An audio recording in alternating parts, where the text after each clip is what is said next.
Hey viewers, my name's Kara. I'm your host for Tuesdays here on the Pagan Perspective, and this week we are talking about cyberbullying.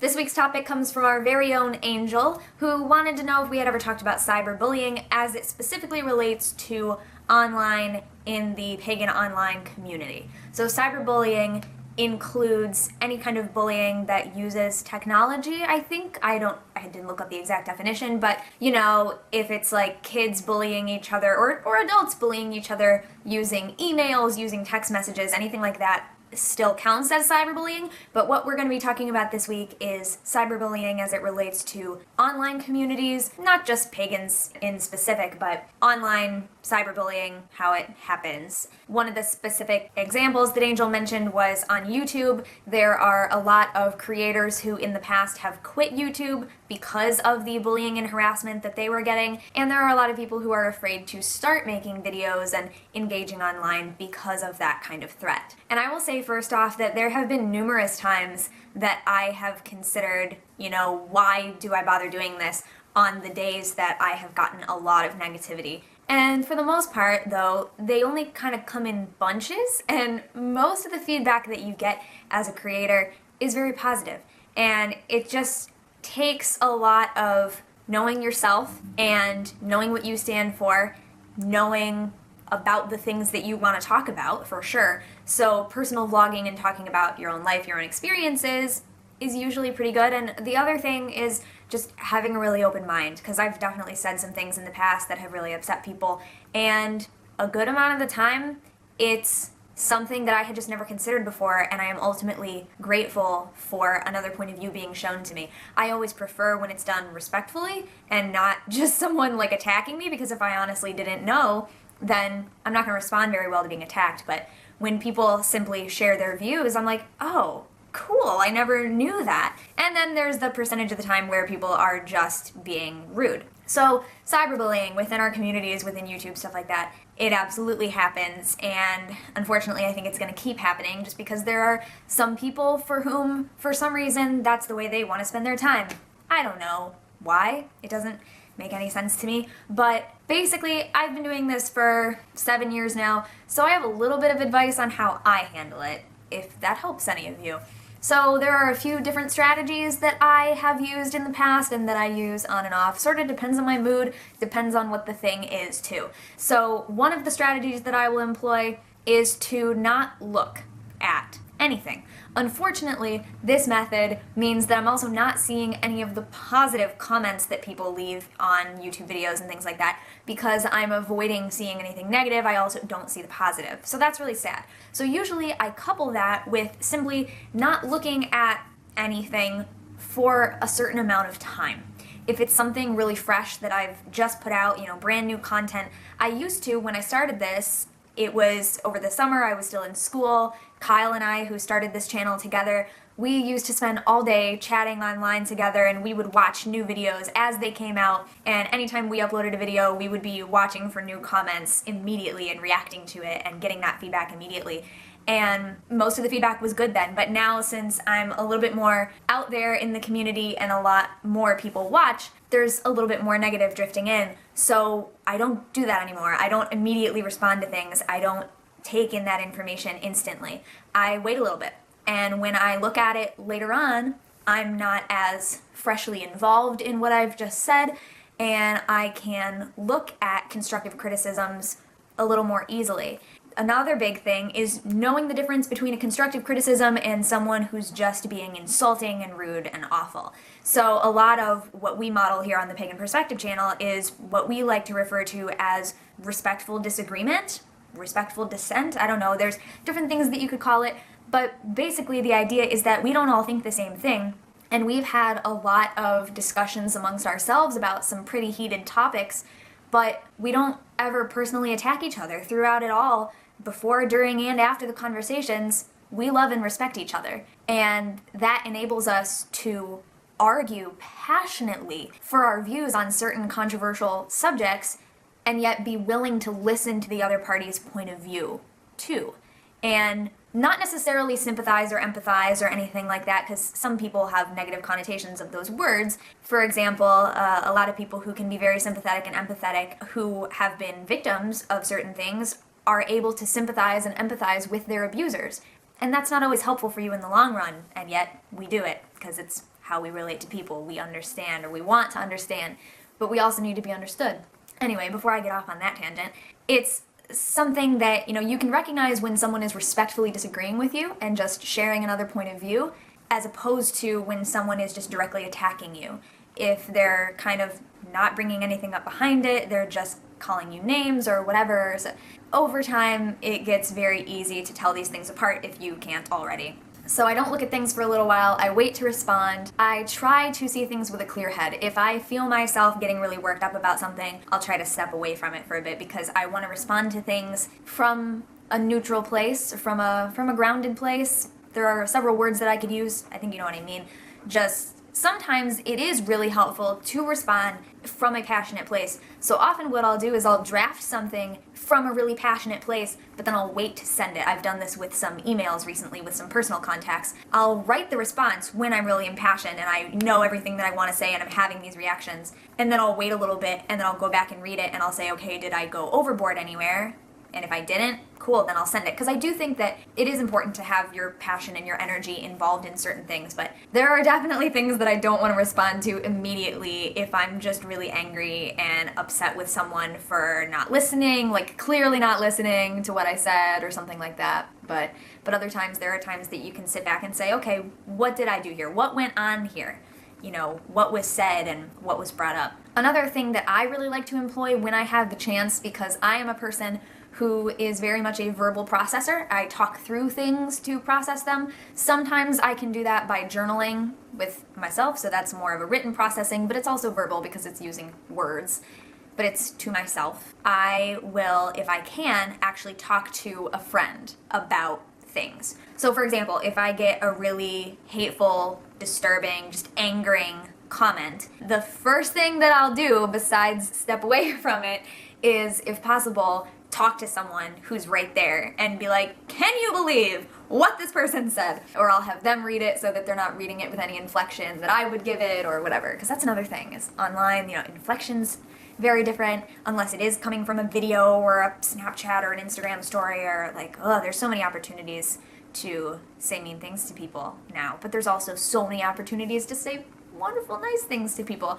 I just read an article about how Hannah Hart is just one of the nicest people, and basically that they said in the article that her platform is niceness, and she's just so great. If you don't watch them, I don't know what you're doing with your time on YouTube.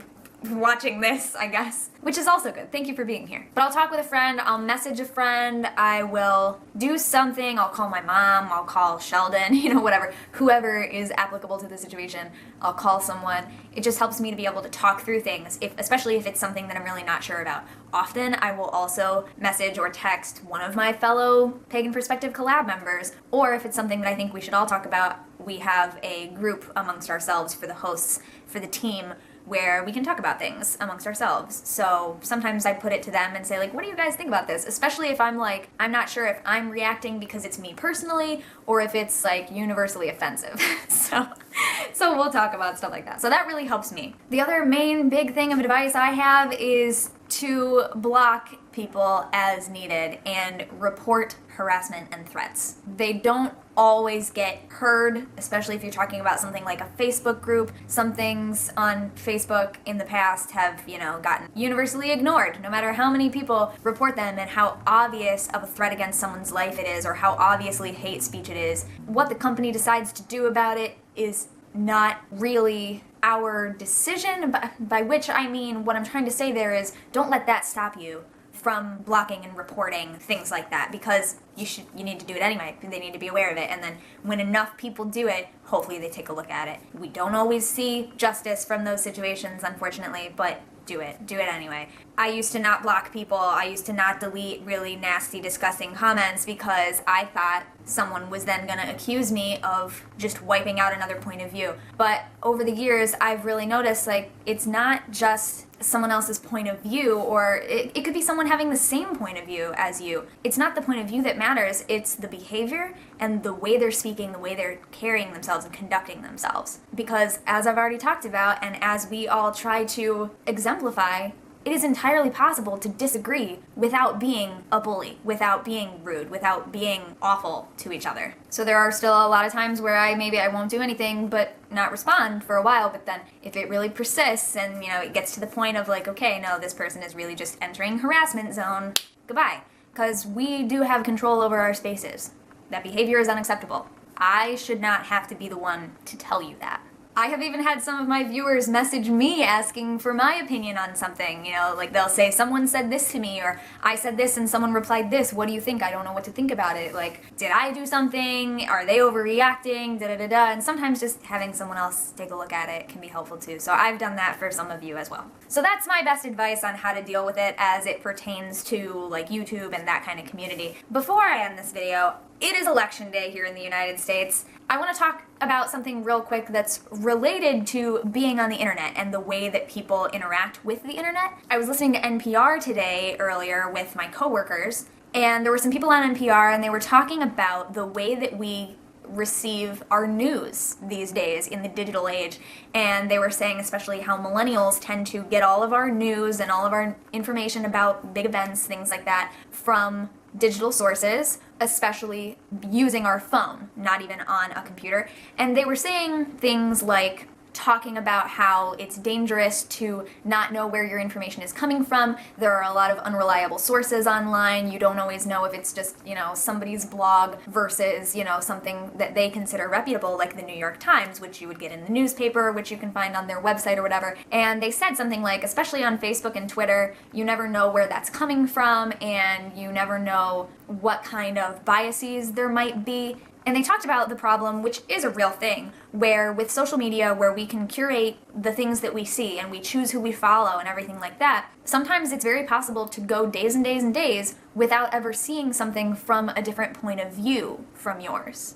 You kind of find yourself in this bubble of everyone who thinks like you. That can be a problem. But I really think that they didn't give the millennial generation and the digital generations credit because they never really mentioned in this NPR talk that because it's on the internet and because information is right at our fingertips, it's also incredibly easy to find out where your sources are coming from and to check them against other sources and to check other people's ideas. So they were talking about the really negative side of the coin, but I've seen really positive too. Something that I am always urging my viewers on my personal channel and on this channel, and something that again I think that we try to do with the Pagan Perspective, is to always encourage you all to seek out multiple sources. And when we're learning about new topics that we're going to cover as a topic on Pagan Perspective, for example, we might look up a website that is from whatever the thing is that we're talking about, something that's very much pro that thing. And then I know I usually specifically try to find something that is against that because I want to know what the opposition is saying about this thing that I'm about to tell you so that I can give you a little bit more of an even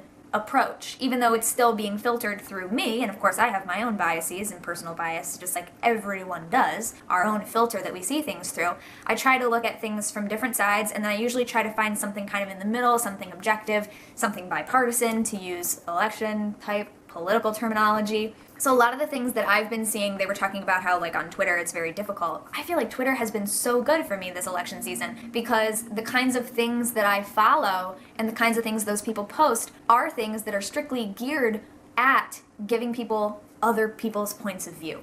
So we're not just seeing our own point of view regurgitated back to us all the time. And yes, I follow people whose views are a lot like mine. It just so happens to be that we're all people who like to learn about other people's points of view and not get stuck in that. So I just wanted to use this opportunity, since it came up today and since we're talking about cyber-related things, to remind you all to seek out multiple sources for your information and to always be informed. Definitely form your own opinions, but try as much as possible to make them informed opinions as much as you can. especially with the election season and everything like that, a lot of people have just been clinging to certain things that they think on both sides, and I have read lots of things that are against what a lot of people are holding to, and to some of us it can seem like that makes no sense because there's so much information available online, why would you ever? And it's because they're kind of stuck in that bubble, and it's happened both ways about different things. So I don't think NPR gave us enough credit today, so I thought I would give us some credit right here, right now. And you can check and make sure that it's coming from reliable sources. They talked about like how it doesn't come from the New York Times. Yeah, people tweet articles from the New York Times and from the Washington Post and from Huffington Post and stuff like that. And then of course, within your communities and within your interests, you find your own trusted sources. Things like The Wild Hunt for the pagan community, and I love Huffington Post, and I love About.com. And because it's this digital age, and especially when you're doing it in kind of like a social media thing on something like Twitter, something where it's not limited to your friends, I guess it's different if your tweets are private, but you know, like on Facebook, you can have things that are only your friends can see it and respond to it. But when it's public and when everyone can see it, I think it's much easier if someone were to post something that is blatantly false, or like they accidentally posted a satire piece not realizing that it came from a satire website. Tons of people are gonna reply to you and be like, dude, that's not real. So I feel like it's very helpful in that way, that you're not kind of stuck in your own bubble. We're all in this together, making sure that we don't get stuck reading fake news. That happens a lot, actually, still, I don't know. Some trusted news sources still just say the most ridiculous things. Anyway, that's my video for this week. Over on my personal channel, I asked people to send me questions because I'm going to do a Q&A video sometime this month. So if you would like to participate in that, I just posted a new video on my personal channel called Snakes in the Woods, a daily vlog. So you can leave comments there after you watch that, or you can tweet them at me with the hashtag CuteWitchQs, CuteWitchQS, and I will try to do a Q&A video probably sometime later this month. Thank you so much for watching. I will see you next week, and until then, don't forget to be awesome, blessed be, and goodbye.